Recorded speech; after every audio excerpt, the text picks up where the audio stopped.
Sveiki visi, aš esu Gabrielė Terminaitė, 2 metų skubios medicinos rezidentė iš Kauno. Tai šiandien pakalbėsiu apie širdies nepakankamumo kritinių būklių atpažinimą ir gydymą. Šiaip pristatymas turėjo būti truputį didesnis, bet būtų užėmęs valandą laiko. Tai šiandien susikoncentruosim į ūminę simpatinę plaučių edemą, geriau žinoma kaip skeipas. Kas yra tas skeipas, tai ūminė simpatinė plaučių edema yra diagnozė nustatoma kliniškai, pacientams pasireiškia staiga atsiradęs ir labai greitai progresuojantis dusulys ir per kelias valandas išsivysto gyvybei pavojinga plaučių edema bei sunkus ūminis kvėpavimo nepakankamumas. Tai stebėsim ortopnėją, hipoksiją bei požymius rodančių simpatinę aktyvaciją. Tai sujaudinimo, prakaitavimą, tachikardiją ir ženklę hipertenziją. Auskultuojant girdėsime karkalus visame plaučių plote, ultragarsu matysim B linijos visose plaučių zonose ir dalį pacientų iš burnos taip pat skirsis putos. Ir svarbu atsiminti, kad plaučių edema šiuo atveju išsivysto ne dėl skysčių pertekliaus, pacientai gali būti tiek hipovolemiški ar euvolemiški, tad ascito, periferinių edemų, kas būna lėtinio šojeno atvejais, galime ir nestebėti. Taip, tai kaip išsivysto ši būklė? Yra pradinis polinkis į pakitusią skilvelio ir kraujagyslių sąveiką, kuri susiformuoja dėl lėtinių pokyčių, tokių kaip kairio skilvelio hipertrofija, arterijų lygių raumenų ląstelių hipertrofija, sumažėjęs elastingumas ir tuomet atsiranda ūmus veiksnys. Tai ar didesnis fizinis krūvis, vaistų nutraukimas, ūmus endotelio uždegimas, miokardo infarktas ir suaktyvinama simpatinė nervų sistema ir sukeliama vazokonstrikcija. Tai arterinė vazokonstrikcija sumažina kraujagyslių elastingumą ir padidėja pokrūvis, pulsinių bangų skleidimo greitis, padidėja miokardo deguonies poreikis ir apsunkinamas kraujo tekėjimas iš kairiosios širdies.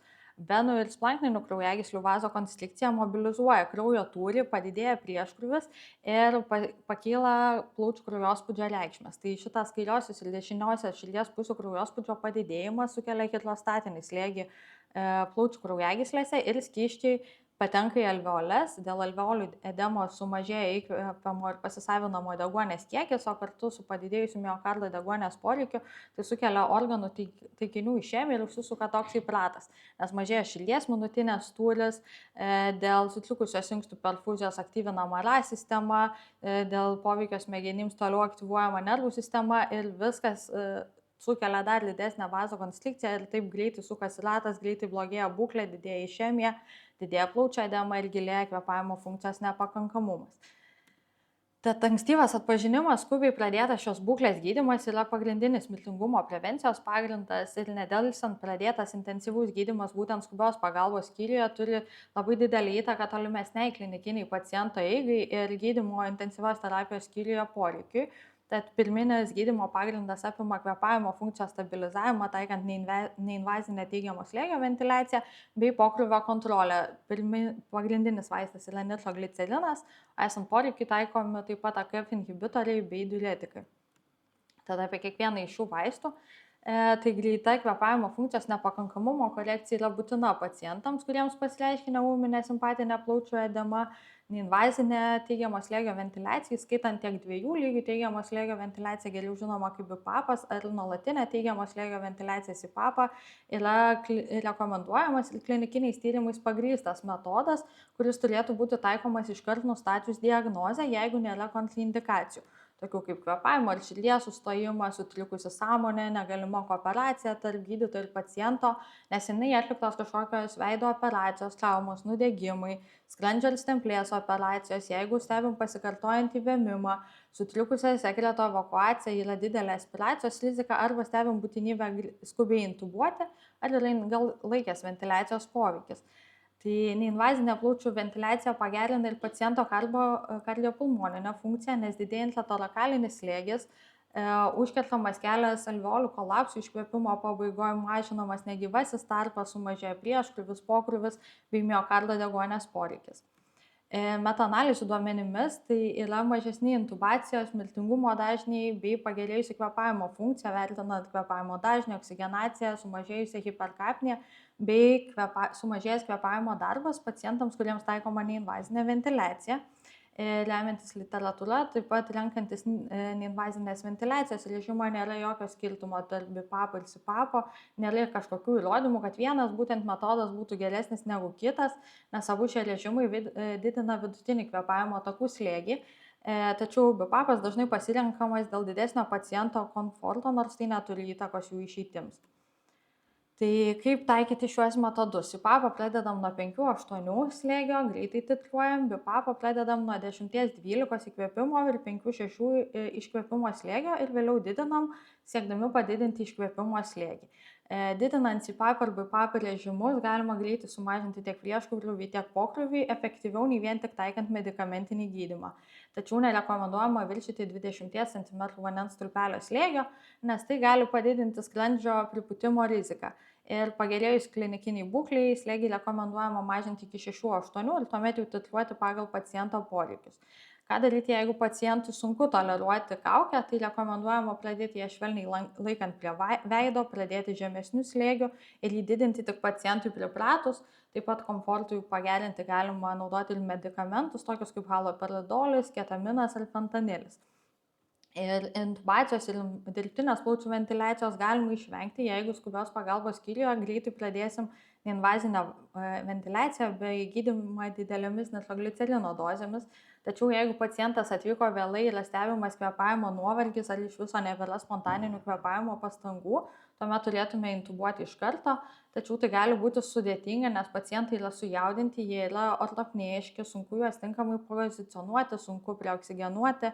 Tai sumažėja ir pirmo sėkmingo intubacijos bandymo bandymo sėkmė sumažėja ir esama hipoksija bei nepakankama preoksigenacija gali padidinti ir perintubacinio širdies sustojimo riziką. Taip, taikant pokrūvio kontrolį taikomas medikamentinis gydymas, tai pirmo pasirinkimo vaistas yra nitratai ir nitratai, kaip žinom, yra šiaip naudingi ūminiai širdies nepakankamumo formai, nes jie mažina prieškrūvį ir įprastai kardiogeniniai plaučių edemai būdavo skiriama 10-20 mikrogramų minutį ir po to dozė palaipsniui didinama. Tačiau šiomis dozėmis nitratai sukelia tik venų dilataciją, o ūminės simpatinės plaučių edemos atveju skirimas skiriasi, nes pati simpatinė veikla sukelia reikšmingą tiek venų, tiek arterijų tonuso padidėjimą. Todėl tikslas yra kuo greičiau sumažinti pokrūvį, kad būtų nutrauktas būtent tas simpatinės aktyvacijos ratas. Tad pradedami gydymo mažomis dozėmis ir jas didindami, tai sukeliam tik venų išsiplėtimą, neveiksmingai gydom remiantis patofiziologiją ir praleidžiamas svarbus gydymo langas.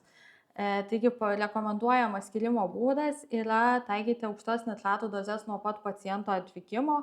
Tai galima skirti arba bolusą, kuris yra pusės vieno, net kai kurių tyrimų duomenimis 2 mg nitroglicerino per 2 minutės, arba pradėti nuo didelių dozių infuzijos, tai 4-800 mikrogramų 2-2,5 minutės ir tuomet jau skirti testinę didelės dozės infuziją 100-200 mikrogramų per minutę ir greitai titruoti dozę iki klinikinio pagerėjimo. Tačiau jeigu spaudimas nesumažėja mažiau 160, tuomet reikia arba kartoti bolusą, arba didinti infuzijos greitį. Jeigu vis tiek negauname norimo efekto, didinam neinvazinės ventiliacijos dažnius ir pridedam kitus vazodilatatorius kaip nitroprusidą arba AKF inhibitorius. Taip, tai tyrimuose buvo atlygintos tos didelių ir mažų dozių skirimas. Viename tyrime buvo naudota 2 mg nitroglicerino bolusai kas 3 minutės, pirmasis 30 minučių ir lyginta su pacientais, kuriem pradėta nuo 30 mikrogramų minutė infuzijos. Tai aukštų dozių grupėje buvo žymiai mažiau atvejų, kuomet reikėjo intubacijos ar gydymo intensyvios terapijos skyriuje ir tik vienam pacientui pasireiškė hipotenzija, tačiau jinai buvo lengvai suvaldyta skysčių bolusu. Kitose tyrimuose taip pat lygintos didelės ir mažos dozės, tad mažų dozių grupėje simptomai truko ilgiau, dažniau reikėjo dirbtinės plaučių ventiliacijos, buvo ilgesnės pacientų hospitalizacijos. Tad galime daryti išvadas, kad didelių dozių agresyvus nitroglicerino taikymas leidžia greičiau pašalinti simptomus ir stabilizuoti pacientų būklę. Jeigu neturim intraveninės prieigos, tuomet galime pradėti skirti nitrogliceriną po liežuviu, tai skirti 3-5 tabletes 400 mikrogramų iš karto, kol turėsime intraveninę prieigą. Kontraindikacija yra fosfodiesterazės 5, tai pavyzdžiui sildenafilio vartojimas. Anksčiau galvota, kad prie aortos stenozės nėra galima skirti, tačiau tai nėra absoliuti kontraindikacija, tiesiog dozės turėtų būti mažesnės. Ir jeigu stebim tą retą komplikaciją kaip staigią hipotenziją, tai tiesiog reikėtų laikinai sustabdyti nitroglicerino infuziją ir skirti kristaloidų. Taip, AKF inhibitoriai tai yra įprastas vaistas hipertenzijai ir lėtiniam širdies nepakankamumui gydyti. Parenteriniai AKF inhibitoriai mažina prieškrūvį, pokrūvį, esant aukštam renino kiekiui kraujyje, kas yra ir šios būklės atveju, tad jie yra logiškas pasirinkimas ūminės simpatinės plaučių edemos pacientams. Tai skeipo atveju galima naudoti enalaprilį nuo 0,625–1,25 mg dozės, kas 15 minučių iki 5 mg suminės dozės ir poveikis paprastai pasireiškia per 15–30 minučių. Tai tyrimuose tikrinta enalaprilio poveikis ūminės simpatinės plaučių edemos atveju, tai viename tyrime vidutinė dozė buvo 1,3 mg, kitame taikyta 1 mg infuzija. Tai pastebėta, kad veiksmingai mažinamas sistolinis spaudimas, AKS sumažėjimas per 30 mm gyvsidabrio stulpelio per 3 valandas, pagerėjo, nesukėlė inkstų disfunkcijos, kaip tik pagerėjo inkstų kraujotaka ir buvo sumažintas sisteminis ir plaučių kraujospūdžiai. Neturint enalaprilio galima naudoti kaptoprilį ir svarbu prisiminti, kad negalima skirti pacientams su inkstų funkcijos sutrikimais. Ir diuretikai tai irgi labai įprastas vaistas prie plaučių edemos, jie labai dažnai būdavo pasirenkami, tačiau nepaisant jų populiarumo yra tik silpnas įrodymų pagrindas ūminės simpatinės plaučių edemos atveju. Šiai grupiai jisai gali būti net žalingas, nes stimuliuoja renino, angiotensino, aldosterono sistemą ir simpatinę nervų stimuliaciją. Tad bet tos mūsų pacientai čia dėl ilgalaikio diuretiko poveikio gali būti tiek hipovolemiški, tiek euvolemiški, todėl intraveniniai diuretikai daro jiem daugiau žalos, gali pabloginti klinikinę būklę, todėl, kaip ir minėjau, gydymas turi būti nukreiptas į kvėpavimo funkcijos palaikymą bei pokrūvio mažinimą, o ne diurezę. Tai šiuo metu jie yra rekomenduojami tik kaip papildoma terapija prie pagrindinio gydymo ir tik stebint hipervolemiją. Tai apibendrinant, ūminę simpatinę plaučių edemą turime atpažinti kliniškai ir veikti greitai, tik nustačius diagnozę reikėtų pradėti gydymą. Pradedam nuo kvėpavimo funkcijos palaikymo, neinvazinė teigiamo slėgio ventiliacija, nėra kontraindikacijų. SPAPą pradedame nuo 5–8, PAPą 10–12 įkvėpimo, 5–6 iškvėpimo ir sparčiai didinam, neviršydami 20 cm vandens slėgio. Vandens stulpelio slėgio bei medikamentinis gydymas yra nukreiptas į pokrūvio kontrolę. Tai pradedam didelės dozės nitroglicerino boluso ir didelės dozės testinę infuziją, kurios dozę titruojame pagal poreikį. Papildomai galime skirti enalaprilį ir stebint hipervolemiją galime skirti kilpinius diuretikus. Tai ačiū už dėmesį.